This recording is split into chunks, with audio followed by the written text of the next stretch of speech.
After watching this video, you'll know the 3 strategies that no longer work and which new strategies you should be implementing into your game so that you can actually get to the next level. These 3 strategies are strategies that I used to follow all the time, but this game has changed, so now don't get left behind. Let's get to the first one. All right, so the number 1 strategy that I hear that actually lots of players believe is that the serve is just to start the point. Now, if you would have talked to me about 8 years ago when I started playing this game, I probably would have agreed with you. Serving definitely was not emphasized as much, and there was just a get it in mentality. As more players are coming into the game from other racket sports, the returns are getting much tougher with extra slice and lots of topspin. So if you are just getting your serve in, you're going to have a really tough time with your third shot. Most people actually practice their third shot so often while never practicing their serve. That's kind of like buying a car before test driving it. Anyways, that wasn't the best analogy, but what I am trying to say is that the more that you can improve your serve, the easier the rest of the point for you is going to be. Remember this, your serve directly affects the return, which directly affects your third shot. So to start off, we're gonna help you improve your serve.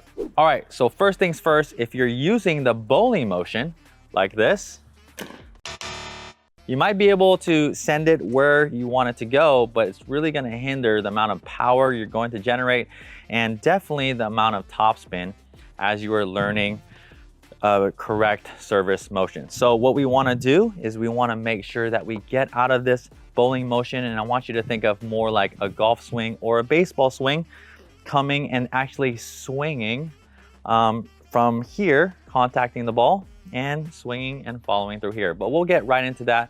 That's the first tip. If you are using that bowling motion, we want to get you out of that. Let's hop into tip number 2 for our serve. When we are serving, we need to make sure we are relying on our big body parts like our legs and our hips instead of just our arm or our shoulder.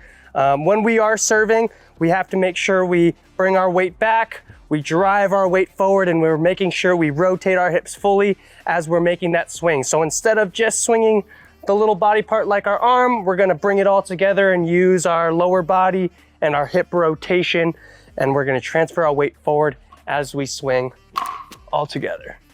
All right, so tip number 3 is going to be the follow through or your finish over your left shoulder. I see a lot of players hitting their serve and they are actually stop their momentum. They're doing kind of something like this and they don't finish high above their shoulder. This is a problem because it's going to hinder that topspin you're going to be able to generate and also keep you from having a lot of power. So make sure as you rotate those hips and as you finish that you finish high over your shoulder. So it's going to look something like this. Here we go. All right, so you can see I'm actually letting my hand go. I'm swinging from low to high, finishing up here. So check your follow through. Make sure that you're ending up there. Our last tip is going to make sure that you guys are hitting your serve with purpose and making sure you guys have a target in mind when you guys are serving. The biggest thing with your serve is you need to make sure that serve is going deeper, right? You want a weak return out of your serve, so the more depth you have on your serve, the better. I always like to say you guys should be risking it for the biscuit, and in this case, the more you hit deep serves, maybe you get a few free points out of it, or you get a weaker return, which sets up your easy third shot. So when you are serving, your targets can be really anywhere. If you like the backhand, because usually the backhand is weaker, that's great. If you notice something with their forehand, or even just going deep to their body can get them uncomfortable. So always have a target, always have a purpose behind your serve. All right, so the next strategy that you should totally avoid is what I call the dink until you die strategy. Now, as a high level player, we obviously know how important dinking is, and without dinking, you'll get crushed at higher levels. But this dink until you die strategy that I'm referring to is when you think that you can beat or should beat everyone with the soft game. A few years back, I worked extremely hard on my soft game, specifically honing in on my cross-court dinks. Yes, this is me dinking cross-court. Again and again.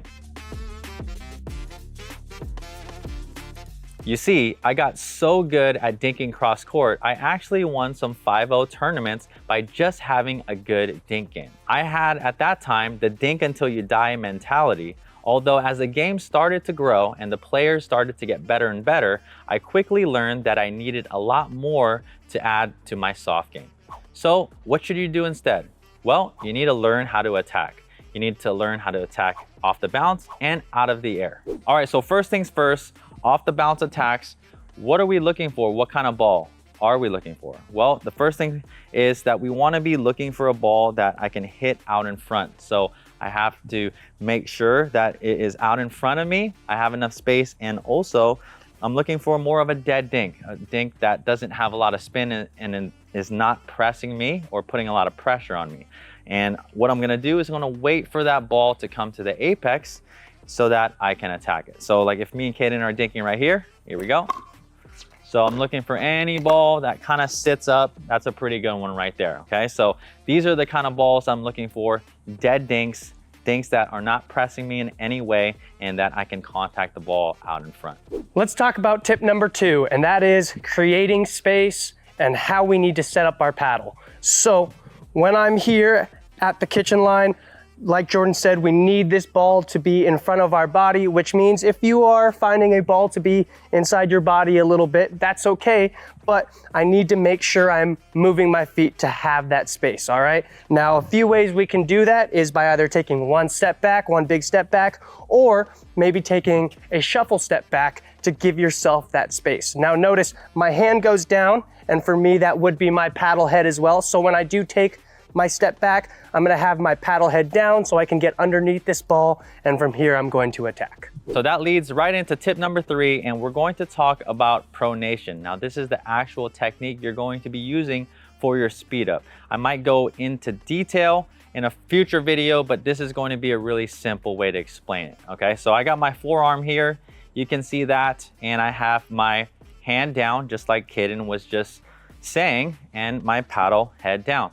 From this position, I'm actually going to be rotating my forearm, and you can see my hand kind of ends somewhere on my left side or towards my left side. So I'm going to be rotating my forearm facing up, and then I'm going to be rotating it facing down. So just like this, and you can see in this example, and yeah, and with the paddle in my hand here, this is what it's going to look like when I am speeding up the ball.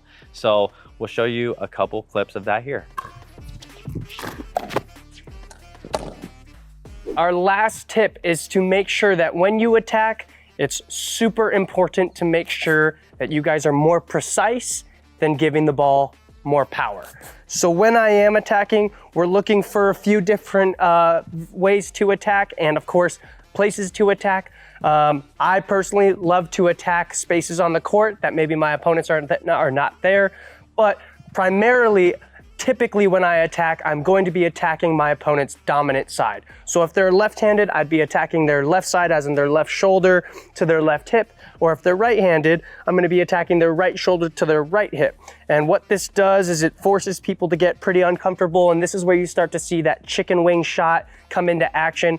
And what that usually forces is, hey, maybe a pretty good pop-up. So when you guys are going to attack, look to attack this weak side. So now let's jump into the third strategy that you must stop using, and that is the only drop strategy or only drop mentality. I see players all around the country absolutely stuck in this you must drop your third shot mindset, and it actually hurts them a lot more than it helps them. What I am not saying is that you should become a banger and drive every single ball that you get, but rather I want to remind you of times that you can actually strategically drive the ball to your advantage. The first reason why you should look to drive is because if you get a shorter return or possibly a higher return, this is a great opportunity to take a higher ball and hit it a little bit straighter so you don't have to hit upward as much. Now, when you're hitting this shot, typically you're going to look and find that your opponent, because they hit a shorter return, is also still in the transition zone. So that is a great spot to attack while they're still moving, while they're still away from the kitchen line, and typically you can get some pretty nice juicy balls out of it. So now another reason where you could utilize a drive to your advantage is setting up an offensive poach, or the shake and bake as some players call it.